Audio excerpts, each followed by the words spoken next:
So anyway, I was standing outside this pub, minding my own business, watching all the barrels roll down the ladder, and this fella came up to me. Little bloke he was, you know, glasses, beard, rope, sandals, all that. He said, "Are you one of us?" Well, you know how it is, just come out the pub, the warm glow of humanity spreading inside you. I mean, I didn't want to offend the gentleman. I didn't even know who he was. I mean, no man is an island after all, so I said, yes, by all means. So he stuck this banner in my hand and he said, "Hold this, brother, we're all behind you." And they were. About 500 of them. Down with the Rent Act. Well, it would have been all right if they hadn't thrown the marbles under the hooves of the mounted police. I think that's what really upset them. Well, I tried to unload my banner onto a vicar, but he already had two of his own. So somebody belted me round the back of the neck with his truncheon and said, "Go home." I said, "I'm nothing to do with it." I said, "I came here to see the walloping, not to take part in it." Well, anyway, pardon? Oh, you're ready. Is this close enough? Right. I'll see you afterwards. No. Sit down over there. I'll be right. Something. There, that's right. I'll just knock myself. Heaven can wait, and a band of angels wrapped up in my heart will take me through the lonely night, through the cold of the pain. And I know heaven can wait, and all the gods come down here just to sing for me. And the melody's gonna make me fly without pain, without fear. Give me all of your dreams and let me go along on your way.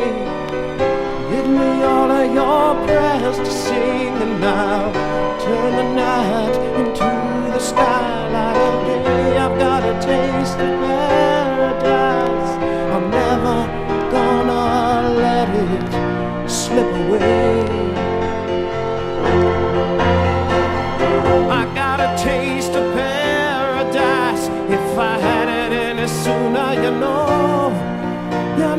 I never would have run away from my home. Heaven can wait, and all I got is time until the end of time. Well, I won't look back, I won't look back. Let the altar shine. Heaven can wait. Why, heaven can wait. Well, I won't look back, I won't look back. Let the altar shine.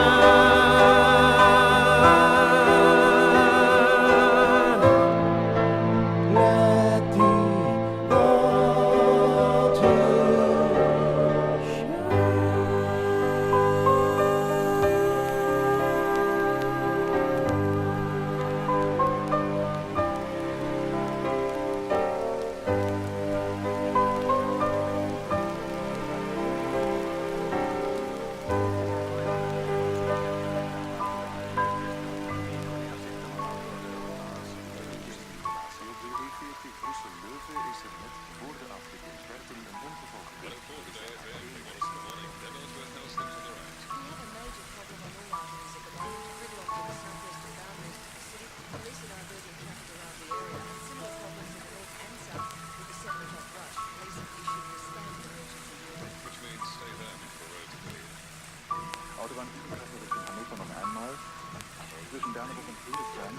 Ezekiel 25:17. The path of the righteous man is beset on all sides by the iniquities of the selfish and the tyranny of evil men. Blessed is he who in the name of charity and goodwill shepherds the weak through the valley of darkness, for he is truly his brother's keeper and the finder of lost children. and I will strike down upon thee with great vengeance and furious anger those who attempt to poison and destroy my brother. And you will know my name is the Lord when I lay my vengeance upon thee.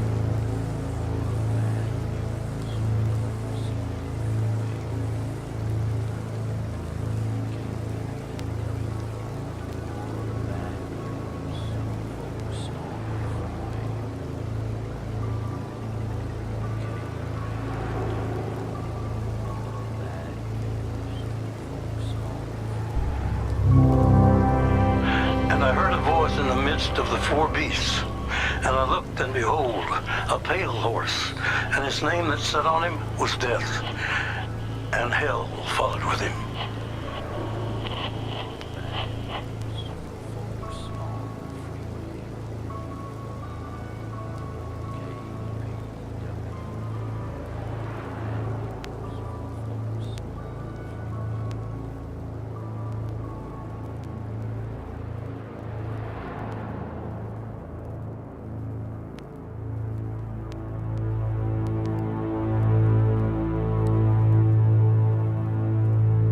Stood still on a highway,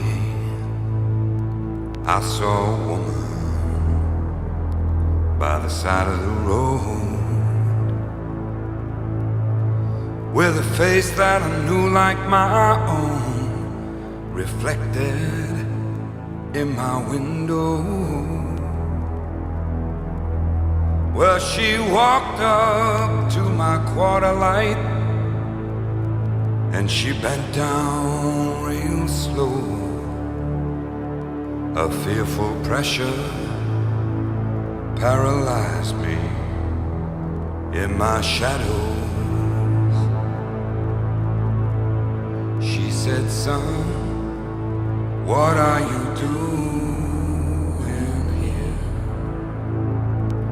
My fear for you has turned me in my grave." I said, "Mama, I come to the valley of the rich, myself to sell." She said, "Son, this is the road to hell."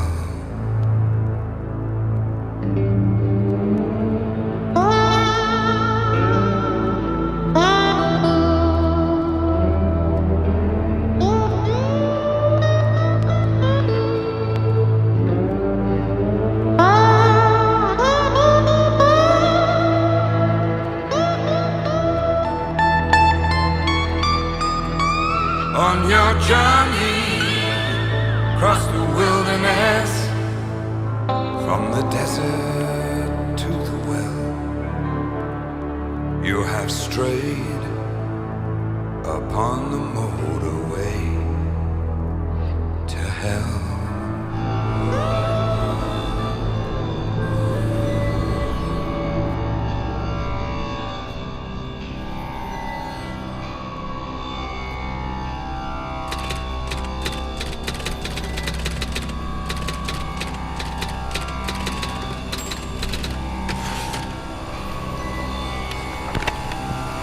So, I've decided to take my work back underground, to stop it falling into the wrong hands.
I say to you today, my friend,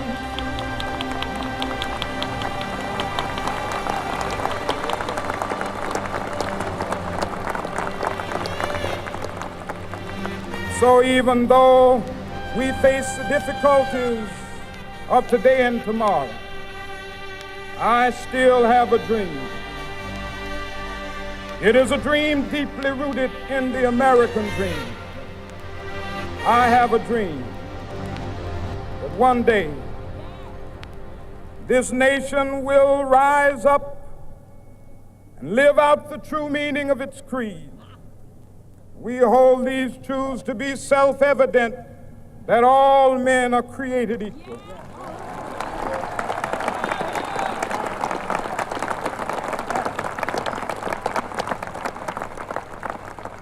I have a dream that one day on the red hills of Georgia, the sons of former slaves and the sons of former slave owners will be able to sit down together at the table of brotherhood. I have a dream that one day, even the state of Mississippi, a state sweltering with the heat of injustice, sweltering with the heat of oppression, will be transformed into an oasis of freedom and justice. I have a dream that my 4 little children will one day live in a nation where they will not be judged by the color of their skin, but by the content of their character. I have a dream today.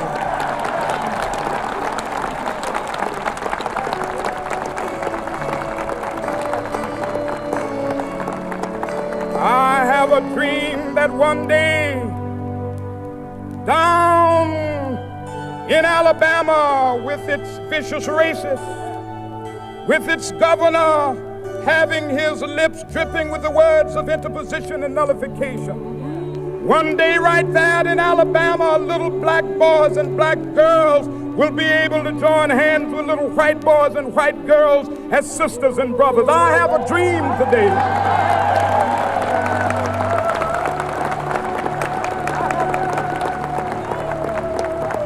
I have a dream that one day every valley shall be exalted, every hill and mountain shall be made low, the rough places will be made plain, and the crooked places will be made straight, and the glory of the Lord shall be revealed, and all flesh shall see it together. This is our hope. This is a faith that I go back to the South with. With this faith, we will be able to hew out of the mountain of despair a stone of hope. With this faith, we will be able to transform the jangling discords of our nation into a beautiful symphony of brotherhood. With this faith, we will be able to work together, to pray together, to struggle together, to go to jail together, to stand up for freedom together, knowing that we will be free one day. This will be the day. This will be the day when all of God's children be able to sing with new meaning, my country, tears of thee. Sweet land of liberty, of thee I sing. Land where my fathers died, land of the pilgrim's pride. From every mountainside, let freedom ring. And if America is to be a great nation, this must become true. So let freedom ring from the prodigious hilltops of New Hampshire. Let freedom ring from the mighty mountains of New York. Let freedom ring from the heightening Alleghenies of Pennsylvania. Let freedom ring from the snow-capped Rockies of Colorado. Let freedom ring from the curvaceous slopes of California. But not only that, let freedom ring from Stone Mountain of Georgia. Let freedom ring from Lookout Mountain of Tennessee. Let freedom ring from every hill and molehill of Mississippi, from every mountainside. Let freedom ring, and when this happens, when we let it ring from every village and every hamlet, from every state and every city, we will be able to speed up that day when all of God's children, black men and white men, Jews and Gentiles, Protestants and Catholics, will be able to join hands and sing in the words of the old Negro spiritual, free at last, free at last. Thank God Almighty, we are free at last.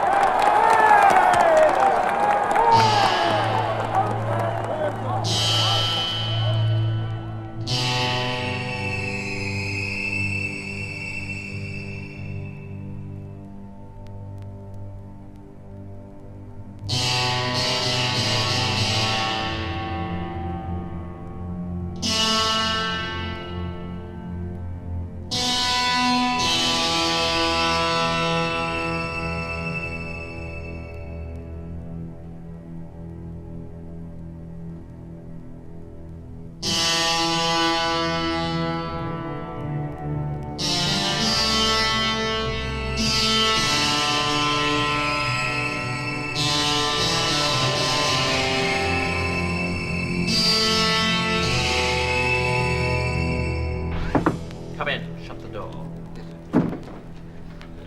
Now then, Savage, I want to talk to you about some charges that you've been bringing lately.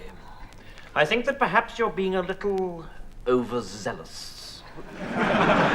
Which charges do you mean, then, sir? Well, for instance, this one. Loitering with intent to use a pedestrian crossing. Savage, maybe you're not aware of this, but it is not illegal to use a pedestrian crossing. Neither is smelling of foreign food an offence. You sure, sir? Also, there is no law against urinating in a public convenience or coughing without due care and attention. If you say so, sir. Yes, I do say so, Savage. Didn't they teach you anything at training school? Oh, sorry, sir. Some of these cases are just plain stupid. Looking at me in a funny way. Is this some kind of joke, Savage? No, sir. And we have some more here. Walking on the cracks in the pavement. Walking in a loud shirt in a built-up area during the hours of darkness. And walking around with an offensive wife. In short, Savage, in the space of 1 month, you have brought 117 ridiculous, trumped-up, and ludicrous charges. Yes, sir. Against the same man, Yes, sir. a Mr. Winston Kodogo of 55 Mercer Road. Yes, sir. Sit down, Savage. Yes, sir. Savage, why do you keep arresting this man? He's a villain, sir. A villain. And a jailbird, sir. I know he's a jailbird, Savage. He's down in the cells now. We're holding him on a charge of possession of curly black hair and thick lips.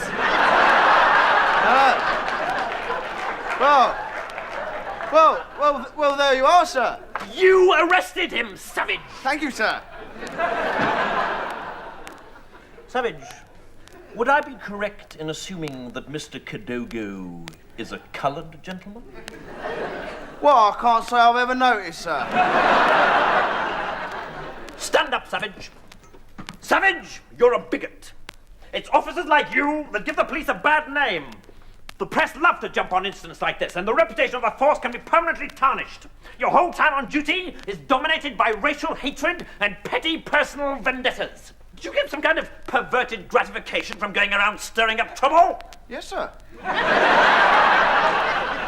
There's no room for men like you in my force, Savage. I'm transferring you to the SPG. Thank you very much, sir. Right, Now get out! Oh, it's behind them! Right, sir. It's your edge, sir. Yes, Savage, it is. Never mind. Get It's 2:45. There's no one in the place except you and me.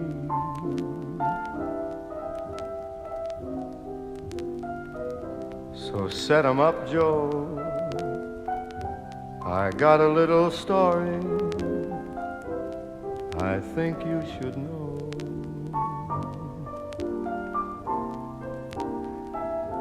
We're drinking, my friend, to the end of a brief episode.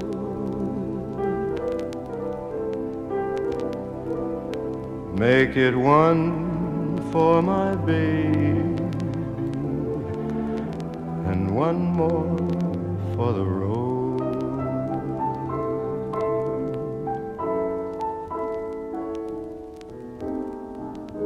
I got the routine, put another nickel in the machine.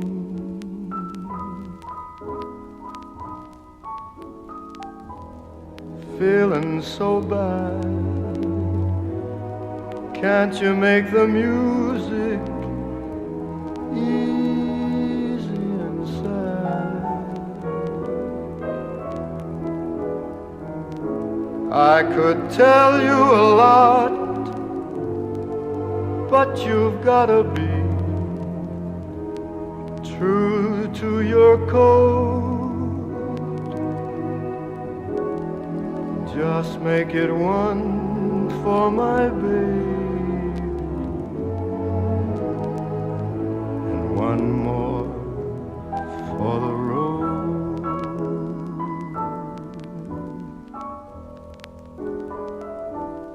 You'd never know it, but buddy, I'm a kind of poet, and I got a lot of things I'd like to say.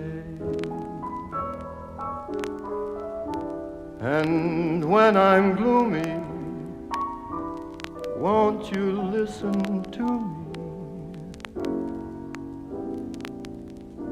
till it's talked away?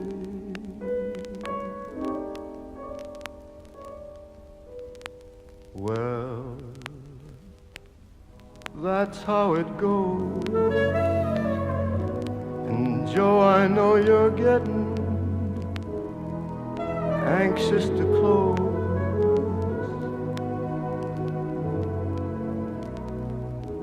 And thanks for the cheer. I hope you didn't mind my bending your ear.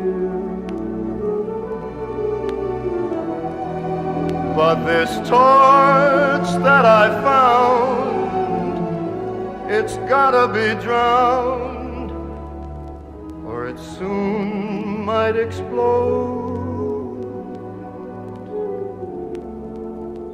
So make it one for my baby and one more for the road. The long, it's so long, the long, very long.